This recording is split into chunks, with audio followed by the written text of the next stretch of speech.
నా స్వరూపులందరికీ నమస్కారం. ఈరోజు టాపిక్ మనకు సమస్యలను తట్టుకునే శక్తి ఎలా వస్తుంది అనే దాని గురించి మాట్లాడుకుందాం. మన మనసు నిరంతరము యుద్ధం జరిగే ఒక కురుక్షేత్రం లాంటిది. నిరంతరము మంచికి చెడుకి రెండింటికి మధ్య యుద్ధం జరుగుతూ ఉంటుంది. మన మనసులో అసలు యుద్ధం ఎలా మొదలవుతుంది అనంటే మనకు జ్ఞానం తెలియనంత వరకు, మంచి విషయాలు తెలియనంత వరకు మనం అజ్ఞానంలో ఉండి ఎన్ని తప్పులు చేసినా సరే మానసికంగా పశ్చాత్తాపం అనేది కలగదు.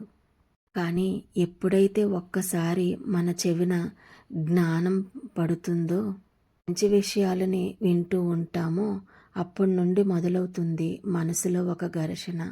ఇదంతా చెడు, ఇది వదిలేసి మనం ముందుకు నడవటానికి మంచి అనే ఒక మార్గం ఉంది, దానిలో ప్రయాణం మొదలవ్వాలి అనే ఒక ఆలోచన పుడుతుందో అప్పుడు మొదలవుతుంది మన మనసులో ఒక యుద్ధము.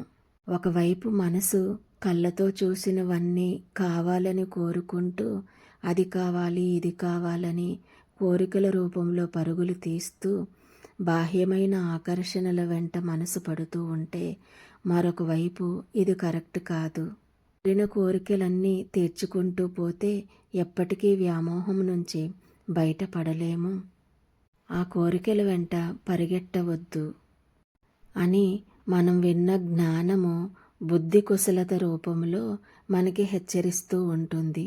ఇలాగా ఒకవైపు జ్ఞానము తెలుసుకోవటం వలన ఒకవైపు ప్రయాణం చేయాలి అని అనుకుంటే ఇంకొక వైపు భౌతికమైన ఆకర్షణలు కోరికల రూపంలో మనల్ని వెంటాడుతూ ఉంటాయి.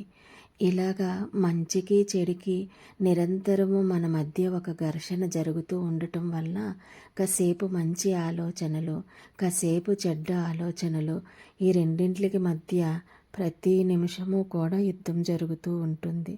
ఎంత జ్ఞానం విన్నప్పటికీ కూడా ఎక్కువ శాతము మనకి భౌతిక ఆకర్షణల వైపే మనసు మొగ్గు చూపడంతో ఇవి ఓడిపోయి అవే గెలుస్తూ ఉంటాయి.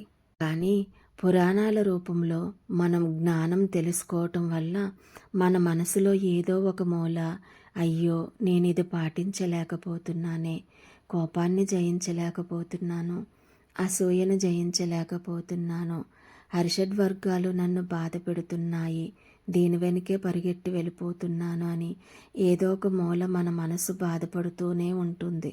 అలా బాధపడుతూ ఉండటం వల్లే నిరంతరము మన లోపల ఒక కురుక్షేత్రం జరుగుతూ ఉంటుంది.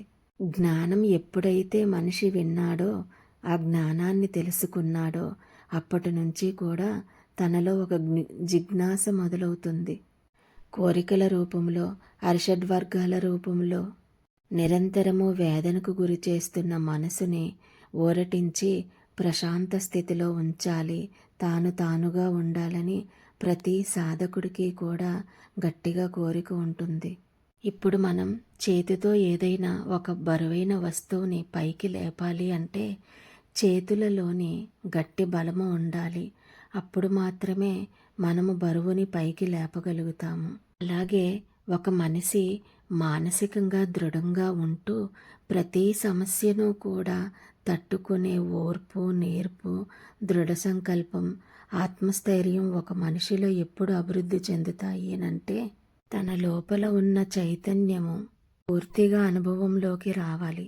తన లోపల పాజిటివ్ ఎనర్జీ పూర్తిగా నిండి ఉన్నప్పుడు ఒక సమస్యను తట్టుకొని ఆత్మస్థైర్యంతో ముందుకు నడవగలుగుతారు. మన మనసులో నిరంతరము మంచికి చెడుకు మధ్య జరుగుతున్న ఘర్షణను అధిగమించి ప్రశాంత చిత్తముతో, స్థిర చిత్తముతో నిలవగలిగేది మనలో పూర్తి స్థాయిలో చైతన్యం ఎరుకలో ఉన్నప్పుడు మాత్రం జరుగుతుంది. అంత పాజిటివ్ ఎనర్జీతో ఒక మనిషి పూర్తిగా నిండి ఉండాలి అనంటే సాధనా బలము పరిపూర్ణంగా ఉండాలి. ఇప్పుడు ఒక బిందెలోని గ్లాసుడు పాలుండి మిగిలినవన్నీ నీరుతో నింపి ఉంటే ఆ బిందులో పాల యొక్క శాతము కన్నా నీరు యొక్క శాతం ఎక్కువగా ఉంటుంది. అదే గ్లాసుడు నీళ్ళు ఉండి మిగిలినదంతా పాలు అయినట్లయితే పాల యొక్క శాతం ఎక్కువగా ఉంటుంది. మనము మంత్రజపము ఎప్పుడైతే ఆపకుండా నిరంతరము చేస్తూ ఉంటామో మనలోని ఆత్మస్థైర్యం పెరుగుతూ వస్తుంది. సమస్యలను దృఢంగా ఎదుర్కొనే శక్తి కూడా మనలో పెరుగుతూ వస్తుంది. మంచికి చెడుకు జరిగే పోరాటంలో మంచిని గెలిపించగలుగుతాము. ఇప్పుడు మనం నిర్మించుకునే ఇంటి చుట్టూరా ఒక ప్రహరీ గోడ ఉంటుంది. ఎందుకు? అది ఒక రక్షణ కవచం కింద మనల్ని కాపాడుతూ ఉంటుంది. అదేవిధంగా మంత్రశక్తి మన చుట్టూరా ఒక రక్షణ కవచం కింద మనల్ని కాపాడుతూ ఉంటుంది. నిరాశ నిస్పృహల్లోకి జారిపోకుండా గుణాలు మన మీద దాడి చేసినప్పుడు, అంటే అసూయ కలిగిన, క్రోధం కలిగిన, ఏ రకమైన గుణాలు కలిగినా కూడా మనం పట్టు వదలకుండా సాధనలోనే నిలదొక్కునే ఆత్మస్థైర్యం మనకు మంత్రజపంతో వస్తుంది. ఇక్కడ నేను ధ్యానం గురించి కాకుండా మంత్రజపాన్ని ఎన్నుకొని మాట్లాడటానికి కారణం ఏంటంటే, అన్ని గుణాలతో నిండిపోయి ఉన్న మానవుడు కళ్ళు మూసుకొని కూర్చోగానే ఆ స్థితిని అందుకోవడానికి చాలా ఎక్కువ కష్టపడవలసి వస్తుంది. అప్పుడు మన మనసులో జరిగే ఘర్షణ మరింత ఎక్కువగా ఉంటుంది. ఈలోపు నిద్రమత్తు ఆలోచనలు ఈ ఘర్షణలతో కొట్టుమిట్లాడుతూ గంట సమయం కన్నా కూడా ఎక్కువగా సాధన చేయలేక విరమిస్తూ ఉంటాడు. ఇలా ఎక్కువ సంవత్సరాలు గడిచిపోతున్నా ఆ గంటలు మాత్రము లెక్కలు పెట్టుకొని ఇన్ని సంవత్సరాలుగా ధ్యానం చేస్తున్నాను అనే అపోహతోటి భ్రమతోని బ్రతికేస్తూ ఉంటాడు. ఇలా సమయం అంతా వృధా అయిపోతుంది. అలా కాకుండా నిరంతరము నామజపం చేస్తున్నప్పుడు కొద్దిగా కొద్దిగా మనలోని మలినాలన్నీ కరిగి దానంతటా అది ధ్యానం కుదిరే స్థితికి మనం ఎదుగుతాము. కాక నేను చెప్పాను కదా, బిందెలోని నీళ్ల శాతం కన్నా పాల శాతం ఎక్కువ ఉన్నప్పుడు ఆ పాలు మరింత రుచిగా ఉంటాయి. అదేవిధంగా మనలోని పాజిటివ్ ఎనర్జీ పెరగాలి అంటే మనం చేసే నామజపంతో ఆ శక్తి వస్తుంది.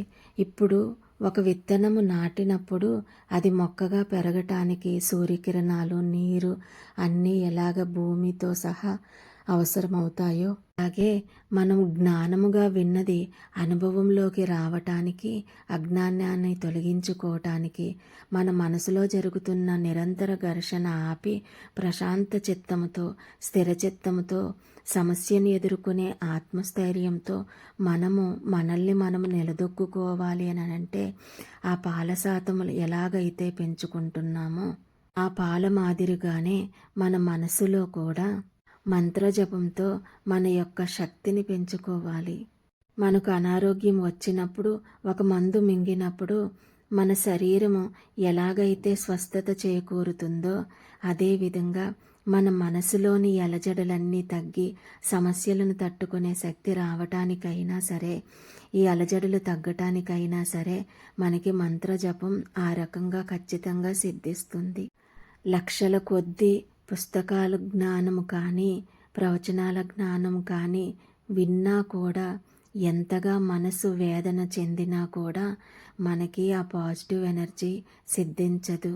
కేవలము మన ప్రయత్నముతో ప్రతిరోజు కనీసము 2 గంటలైనా సరే మనం విడవకుండా కొంతకాలం పాటు చేస్తున్నప్పుడు మెల్లిమెల్లిగా మనలో వచ్చే మార్పుని మనం గమనించగలుగుతాము. నీళ్ల శాతం తగ్గి పాలు శాతం ఎలాగైతే పెంచుకుంటూ వెళ్తామో అలాగే ఆ పాల యొక్క చిక్కదనము మన కంటికి ఎలాగైతే కనిపిస్తుందో మనలోని భక్తి యొక్క చిక్కదనము మనం అనుభవపూర్వకంగా అనుభవించగలుగుతాము. ఎందుకంటే కామం కలిగిన, క్రోధం కలిగిన, అసూయ కలిగిన, నిరాశ నిస్పృహలు కలిగిన సమస్యలు వచ్చినా కూడా అవి ఎంతోసేపు మన మనసును కుదిపివేయకుండా వాటి నుండి బయటకు రాగలుగుతాము. మనం చాలా ఎక్కువ మంది దగ్గర వింటూ ఉంటాము, నేను చాలా ఎక్కువ కాలంగా ధ్యానం చేస్తున్నాను కానీ కోపాన్ని నియంత్రించుకోలేకపోతున్నాను, కోరికల్ని నియంత్రించుకోలేకపోతున్నాను, వస్తువుల పట్ల వెంపర్లాట కానీ ఇలా అన్ని రకాల గుణాలతోని సాధకులు చాలామంది బాధను వ్యక్తం చేస్తూ ఉంటారు. దానికి గల కారణము ఏంటంటే ధ్యానం చేస్తున్నాము అన్న అపోహతో వాళ్ళు సాధనలోని ఇలా కొన్ని సంవత్సరాల పాటు ఉండిపోతూ ఉంటారు. అంతరంగము ఎంత శుద్ధి అయ్యింది, ఎంత ముందుకు వెళ్ళింది అనేటటువంటి జ్ఞానం వాళ్ళకి కలగకుండా పోతుంది. సంవత్సరాలను అదేవిధంగా సాధనలో కూర్చున్న గంటలను మాత్రము లెక్క పెట్టుకుంటూ ఉంటారు అమాయకత్వంతో.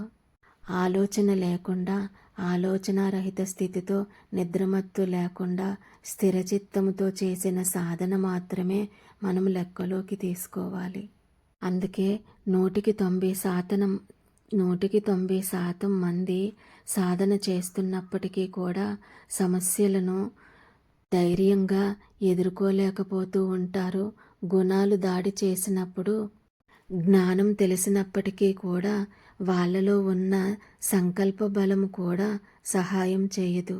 రేపటి నుండి చేద్దాము, ఈ రోజుకి పని కానిచ్చేద్దాము అని మనసు చెప్పే మాటల వెనుక వెళ్ళిపోతూ ఉంటారు. ఆ విధంగా ఒక్కొక్క మెట్టు దిగిపోతూ ఉంటారు. ఒకవైపు మనసులో బాధపడుతూ ఉంటారు. సాధన చేస్తున్నప్పటికీ, జ్ఞానం తెలిసినప్పటికీ కూడా వీటిని కంట్రోల్ చేసుకోలేకపోతున్నాను, కోపంతో అరుస్తున్నాను, సమస్య వచ్చినప్పుడు ఏడుస్తున్నాను, బాధపడుతున్నాను, నిరాశ నిస్పృహకు గురి అవుతున్నాను, భౌతికమైన ఆకర్షణల వెంట వెళ్ళిపోతున్నాను అని ఇంకొక వైపు పశ్చాత్తాపడుతూ ఉంటారు. అలాంటప్పుడే ఒక అడుగు ముందుకు వేసి లోతుగా ఆలోచించాలి. పాలు చిక్కదనం మాదిరిగానే మన లోపల శక్తి యొక్క ఎరుక పెరగాలి. చైతన్యము ఎరుకలో ఎప్పుడు ఉండాలి అనంటే, మనలోని పాజిటివ్ ఎనర్జీ ఎప్పుడు పూర్తి స్థాయిలో ఉండాలి అనంటే మన ప్రయత్నం గట్టిగా ఉండాలి. ఇక్కడ సాధకులందరూ చేస్తున్న మెయిన్ తప్పు ఏంటంటే, ఆచరణపూర్వకంగా మంత్రజపం చేయటానికి వెచ్చించే సమయం కంటే కూడా కేవలము జ్ఞానం తెలుసుకోవటానికి ఎక్కువ సమయాన్ని వెచ్చిస్తూ ఉన్నారు. 10 గంటలు జ్ఞానాన్ని అనేక పద్ధతుల్లో తెలుసుకోవటానికి ఉపయోగిస్తూ ఉంటే 1 గంట మాత్రం జపం చేయటానికి ఇష్టపడుతున్నారు.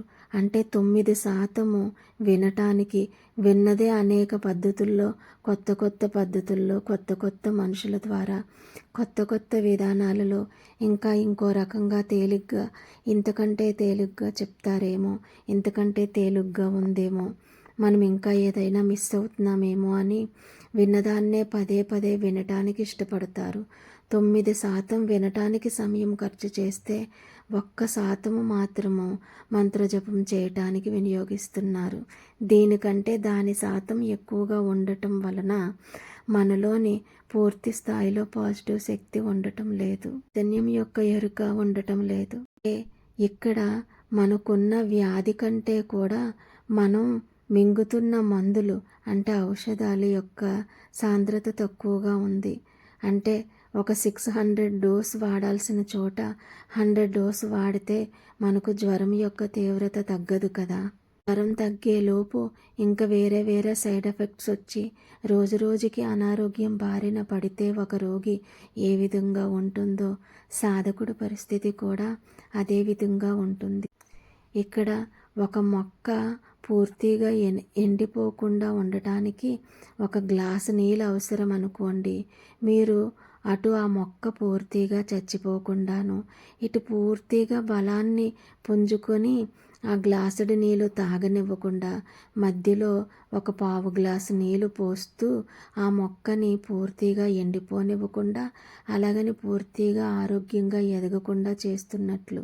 అంటే ఒక పూల కుండీలోని మొక్కకు గ్లాసు నీళ్ళు అవసరమైనప్పుడు మీరు 1 పావు గ్లాసు నీళ్ళు మాత్రమే వేస్తూ ఉంటే అది ఏమవుతుంది?